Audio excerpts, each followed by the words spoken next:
대장동 사건 항소 포기와 관련한 국정조사 추진을 두고 여야가 협상을 이어가고 있지만 합의점을 찾지 못하고 있습니다.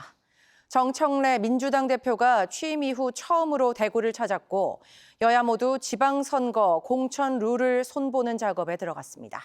황상현 기자가 배종찬 인사이트 K 소장과 함께 관련 소식 분석해드립니다. 대장동 사건 항소 포기와 관련해 국회 국정조사 추진을 놓고 여야가 협상을 이어가고 있지만 접점을 찾지 못하고 있습니다.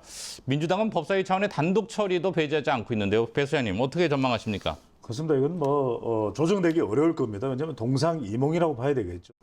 민주당에서는 이거는 검찰의 조작 기소를 들여다봐야 되는 것이다 이야기하는 것이고, 또 국민의힘은 바로 지금 쟁점이 되고 있는 그 항소 포기 아니겠습니까? 그걸 들여다보는. 그러니까 다른 거예요. 그래서 조정되기는 매우 어렵고 난망할 것으로 보입니다.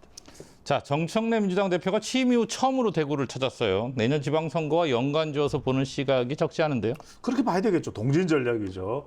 그러니까 호남은 이제 이 견고한 지지세가 있기 때문에 이렇게 대구, 영북, 부산, 울산, 부울경까지 확대될 수가 있는 것이거든요. 그런데 우리가 알아야 될 것은 영남이든 호남이든 정치적으로 공을 들이는 것은 무엇 때문에? 수도권입니다.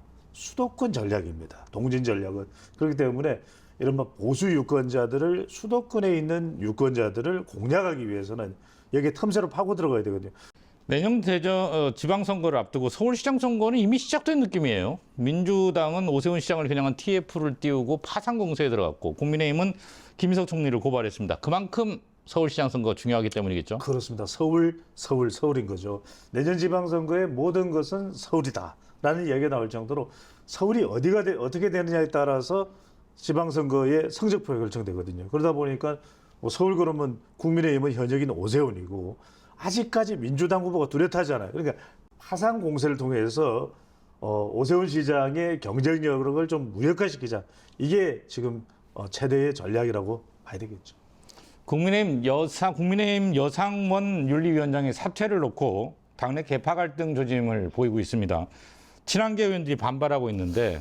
근데 이분이 이 윤리위원장을 맡아서는 정말 공정무사하게 이렇게 이제 한다는 것인데, 이 바로 친한계인 김종혁 전 최고위원에 대해서 발언에 대해서, 장동혁 대표에 관련 발언에 대해서 경고 정도에 그쳐버렸습니다. 그러다 보니까 이거 수위가 너무 낮은 거 아니야? 최근에 또 박민영 대변인 건도 있거든요. 이러다 보니까 이게 이제 일종의 친장동혁계와 친한동혁계가 맞붙는 상황이 되어버렸습니다. 이게 일종의 당의 어떤 불협화음이 불거지는 어떤 상징적인 장면으로 보입니다.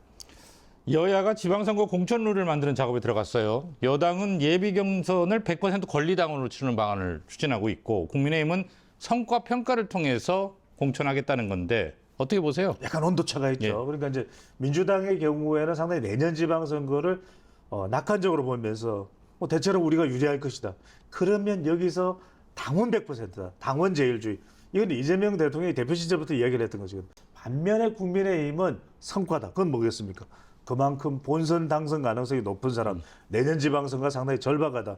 그래 이겨야 어느 정도 성과를 거둬야 장동혁 지도부가 계속 유지될 수 있고, 서로 간에 민주당과 또 국민의힘 간의 온도차가 완연히 있는 것으로 보입니다. 네, 못다한 얘기는 TBC 뉴스 유튜브 채널을 통해서 조금 더 나눠보도록 하겠습니다. 고맙습니다. 감사합니다.